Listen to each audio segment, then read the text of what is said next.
Subscribe करें और देखें एक हिला देने वाली horror story. Bell icon press करना ना भूलें।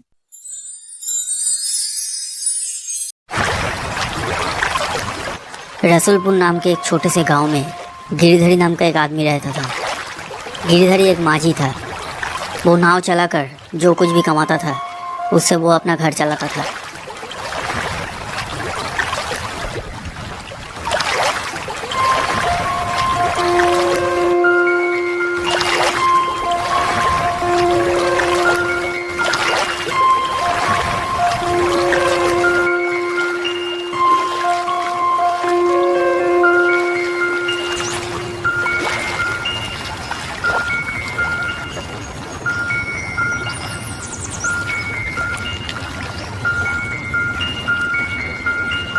अरे भाई, मुझे कुसुमपुर गांव जाना है।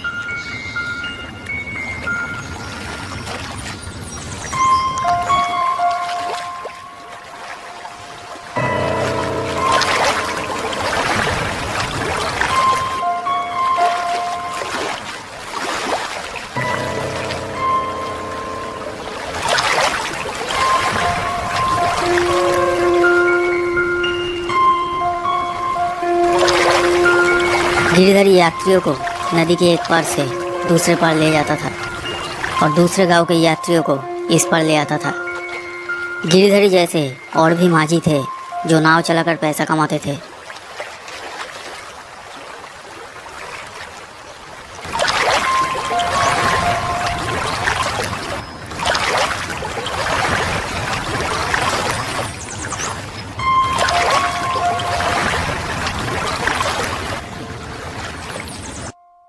गिरिधरी अपनी बीवी और बच्चे के साथ एक छोटे से घर में रहता था।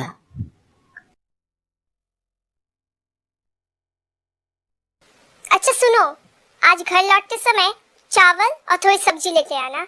सब्जी खत्म हो गई है। ठीक है। आज तुम्हें घर लौटने में कितनी देर होगी? आज तो रविवार है, आज मैं जल्दी चला आऊंगा। आज ज्यादा यात्री नहीं रहता है।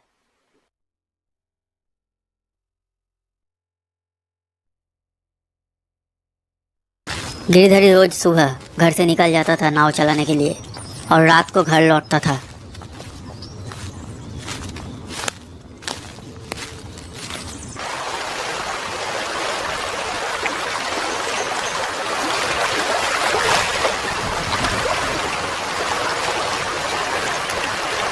अरे गिरिधरी, तुमने मोहन माझी को कहीं देखा है? वो 2 दिन से घर नहीं लौटा है। उसके घर वाले पूरे गांव में उसे ढूंढ रहे हैं। अरे हाँ, मैं भी वही सोच रहा था कि मोहन 2 दिन से क्यों नहीं आ रहा है। आखिरी बार मैंने उसे 2 दिन पहले देखा था। वो यात्रियों को लेकर नदी के उस पार छोड़ने के लिए जा रहा था। उस दिन के बाद से मैं भी उसे नहीं देखा।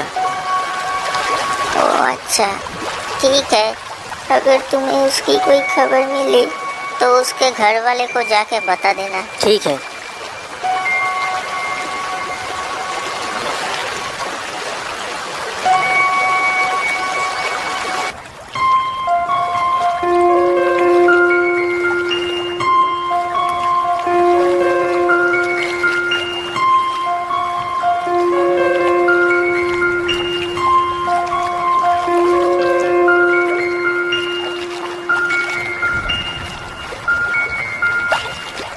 हर रविवार को गिरिधरी रात होने से पहले ही घर चला जाता था, लेकिन उस दिन वो देर तक रहा क्योंकि उसने उस दिन ज़्यादा कमाई नहीं की थी। उसने सोचा था कि और एक यात्री को छोड़ने के बाद वो घर चला जाएगा, इसलिए वो नदी के किनारे बैठा रहा।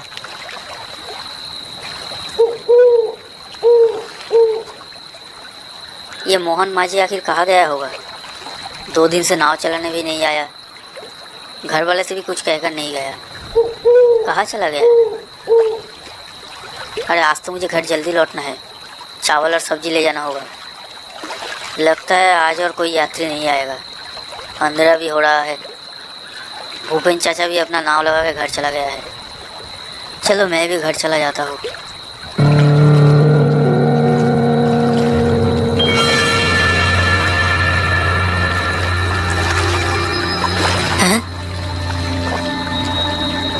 अचानक गिरिधरी अपने पीछे किसी को खड़े देखकर थोड़ा डर गया।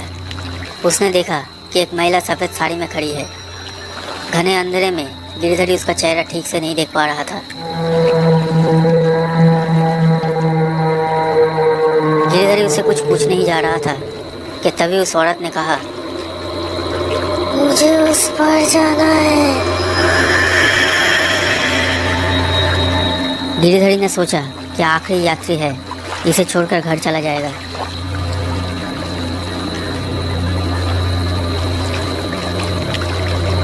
आइए, संभल कर उठिए।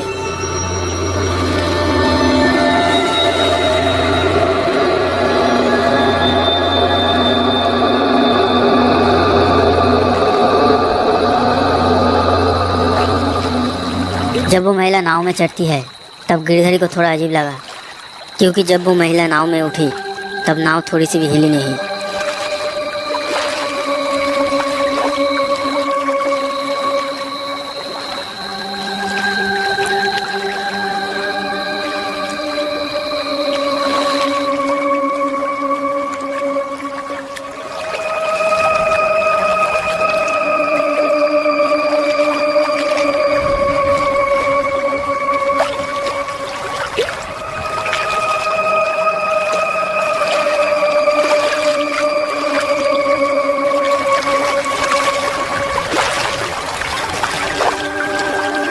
आप समय पर आ गई, नहीं तो मैं घर चला जा रहा था। वैसे आप किस तरफ जाएंगी?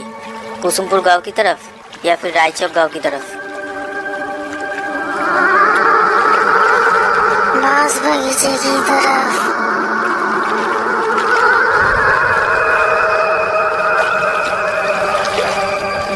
बांस बगीचे की तरफ? इस समय इस अंधेरे में बांस बगीचे में जाके क्या करेगी ये? जो भी हो, मुझे इससे क्या, जहाँ पे भी जाना हो जाए।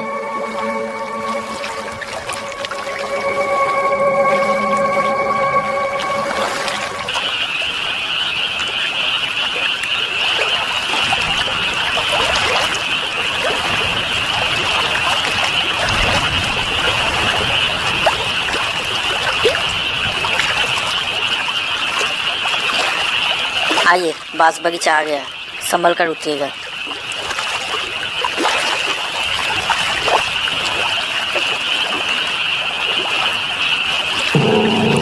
अरे, ये नाव मोहन का है ना?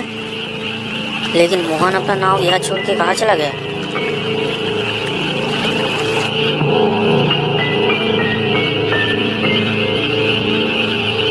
अरे अरे, मेरा भाड़ा तो देते जाइए। अरे सुनिए, अजीब औरत है। अरे सुनिए, मेरा भाड़ा तो देते जाइए। मुझे आज घर जल्दी जाना था, फिर भी मैं इतनी दूर आया इसे छोड़ने के लिए। भाड़ा तो मैं इससे लेकर रहूँगा। अरे सुनिए, मेरा भाड़ा तो देते जाइए। अजीब औरत है।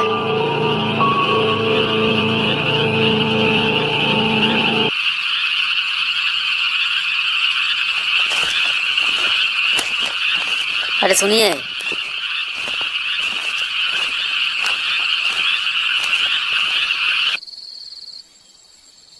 गिरधरी उस महिला का पीछा करते हुए बांस बगीचे के बहुत अंदर तक चला जाता है।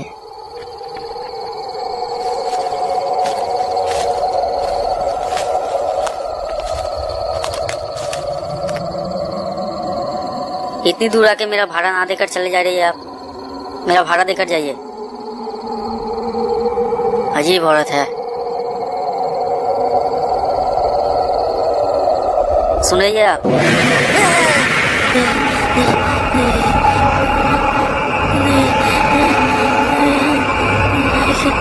कैसे हुआ?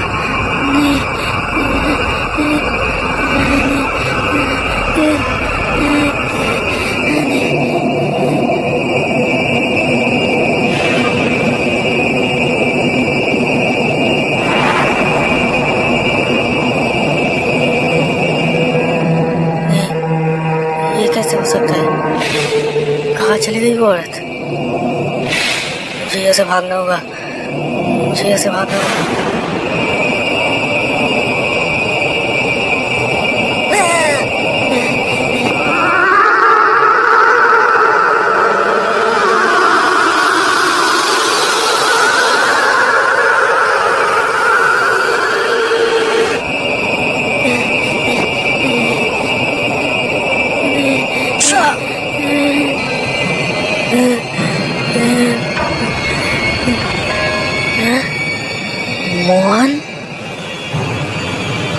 ऐसे कैसे हुआ?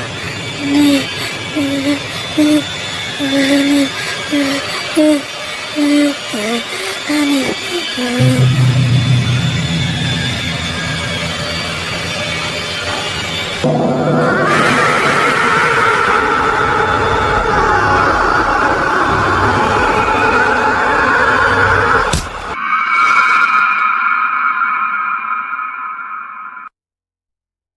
कुछ महीने बाद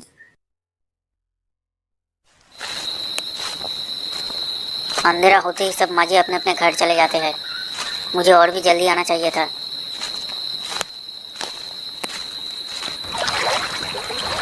अरे ये क्या, एक भी माजी नहीं है, तो अब मैं क्या करूं? अरे वहाँ पर कोई नाव पर बैठा है ना।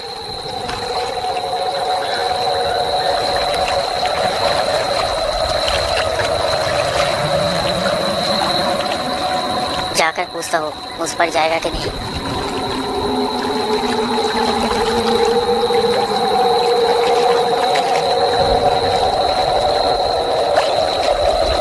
अरे भाई चलोगे क्या? अगर भाड़ा ज़्यादा चाहिए तो मैं देने के लिए राज़ी हूँ।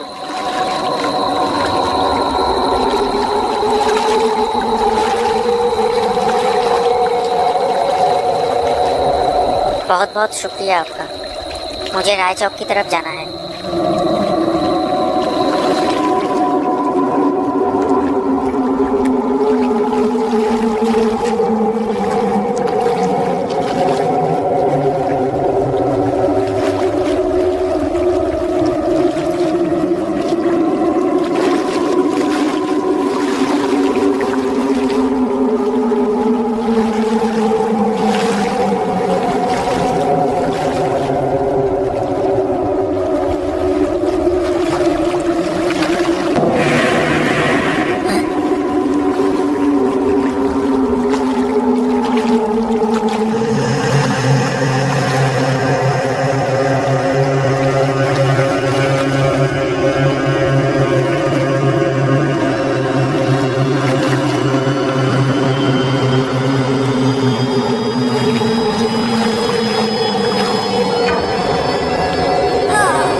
अपनी फैमिली के साथ एक नए घर में शिफ्ट हुआ था। उसके 12th के एग्जाम्स नजदीक आ रहे थे और वो उन्हीं के लिए प्रिपेयर कर रहा था। सूरज वैसे तो एक ब्रिलियंट स्टूडेंट था, पर जब से वो उस घर में आया था तब से उसका पढ़ाई पर से ध्यान हटने लगा था। धीरे धीरे स्कूल एग्जाम्स में उसके मार्क्स कम होते चले गए और सूरज थोड़ा अलग अलग सा रहने लगा। वो हमेशा अपने कमरे में ही घुसा रहता था और काफी चिड़चिड़ा भी हो गया था। उसके पेरेंट्स को उसकी चिंता होने लगी थी। उन्होंने उसे समझाने के लिए उसके बड़े मामा को अपने घर बुलाया। सूरज उनके काफी करीब था और उनसे अपनी सारी बातें शेयर करता था। उसके मामा, जो कि एक पंडित भी थे, उनके नए घर में पहली बार आ रहे थे। घर में घुसते ही उन्हें एक नेगेटिव एनर्जी महसूस हुई जो सीधा सूरज के रूम से आ रही थी। उन्होंने सूरज को अपने पास बुलाया और उससे बहुत प्यार से पूछा कि क्या कोई उसे परेशान कर रहा है। तब सूरज ने बहुत घबराते हुए बताया कि उसे ऐसा लगता है कि उसके कमरे में और भी लोग रहते हैं। उसे दिन भर अलग अलग लोग दिखाई देते हैं जो पलक झपकते ही गायब हो जाते हैं। कभी बेड पर दीवार की ओर देखती हुई एक औरत, तो कभी खिड़की की ओर मुंह करके खड़ा हुआ एक छोटा सा लड़का। सूरज की बातें सुनकर उसकी मामा ने उसके घर के बारे में आसपास के लोगों से मालूम किया तो उन्हें पता चला कि जहां अभी सूरज का कमरा बना हुआ है वहां सदियों पहले एक बड़ा गहरा कुआं हुआ करता था। कई लोगों की उस कुएं में गिरकर मौत हो गई थी और इसीलिए उस कुएं को बंद कर दिया गया था। उसके मामा ने जब ये बात सूरज के पेरेंट्स को बताई तब वो दंग रह गए।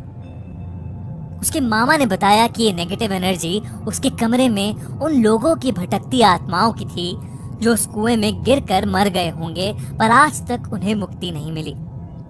उन्होंने सूरज के पेरेंट्स को कहा कि कल सुबह आकर वो उनके घर में एक पूजा करवाएंगे और आज रात के लिए सूरज को वो अपने साथ ही सुलाएं। सूरज इस बात से अनजान अपने अगले दिन होने वाले एग्जाम के लिए अपने कमरे में पढ़ाई कर रहा था। जब उसकी माँ ने उसे सोने के लिए अपने कमरे में बुलाया तो उसने कहा कि वो बस रिवीजन करके आ रहा है। सूरज रिवीजन कर ही रहा था कि उसने देखा कि फिर से एक औरत उसके बेड पर बैठी है और वही छोटा लड़का खिड़की की तरफ मुंह करके खड़ा है। सूरज ने घबराकर उनको आवाज लगाई, कौन है वहां? इसके बाद सूरज के साथ जो हुआ वो उसे कभी नहीं भूल पाया। पहले उस लड़के ने अपनी गर्दन पूरी उल्टी घुमाई और फिर उस औरत ने। इतने में उस कमरे के नीचे से एक एक करके लोग निकलने लगे और वो धीरे धीरे सूरज के करीब आने लगे। उन सभी के लंबे लंबे हाथ सूरज को नीचे जमीन में खींचने लगे। तब सूरज जोर से चिल्लाने लगा, बचाओ बचाओ! और उसके पेरेंट्स भागे भागे उसके कमरे में आए और लाइट ऑन करी। उन्होंने देखा कि सूरज जमीन पर बैठा कांप रहा था और उसके आसपास कोई भी नहीं था। उसकी हालत बहुत खराब थी और उसके पेरेंट्स तुरंत उसे हॉस्पिटल ले गए। सूरज इतना डरा हुआ था कि उसका फीवर उतर ही नहीं रहा था। डॉक्टर ने उसे एक इंजेक्शन देकर सुला दिया। वीकनेस की वजह से उसकी हालत इतनी खराब हो गई थी कि वो हफ्ते भर हॉस्पिटल में ही एडमिट था। इस बीच उसके मामा ने उसके घर में शांति के लिए पूजा करवाई। जब सूरज ठीक हुआ तब उसके पेरेंट्स ने सूरज को कुछ महीनों के लिए अपने मामा के साथ रहने भेज दिया और जब वो एक नए घर में शिफ्ट हो गए तब सूरज को वापस बुला लिया। सूरज उस साल अपने फाइनल बोर्ड एग्जाम्स भी नहीं दे पाया, बल्कि सूरज आज भी लेट नाइट पढ़ नहीं पाता है और हर एग्जाम से पहले उसे उस घटना की भयानक यादें डरा देती हैं।